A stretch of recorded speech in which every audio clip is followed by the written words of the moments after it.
Hi guys, in this video I'm going to show you how to make this awesome Rick Rack border for your quilt, table runner, whichever project you'd like to put it on.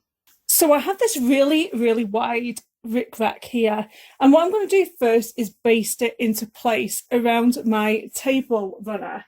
Now I'm going to pin it, so I'm just going to have this little dip here showing some fabric. So as you can see, there's a tiny little bit of fabric poking through. So I am now going to attach at like 1/8 of an inch all the way around this binding in order to keep it in place so it won't move on me when I am putting my batting and my backing in place. I now have the fabric right side up. All my Rick Rack is all basted down. I'm going to get my batting. So I have all of my fabric right side up and my Rick Rack is now attached with a basting stitch. So I'm going to get the backing piece of my tablecloth and I'm going to place it face down, so right sides together, like so.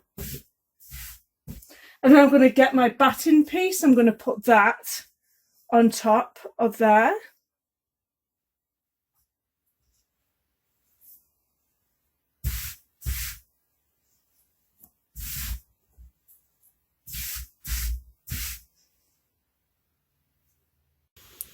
We are now going to stitch all the way around our work, leaving a gap, enough to pull everything through to the right side.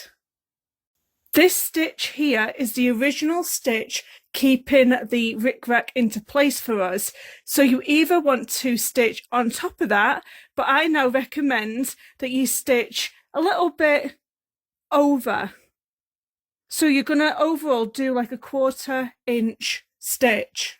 Once everybody is sewed into place, you're just going to pull it right sides through, like so. We now need to close that hole up that we created, so by doing that, we're going to do a top stitch just all the way around our project, like so. And this is what your finished product is going to look like. It's super cute. I'm in love with this.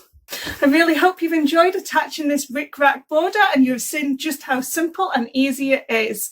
Don't forget, I make videos every single Wednesday, so don't forget to hit that subscribe button so you don't miss seeing me next week. Thank you so much for watching.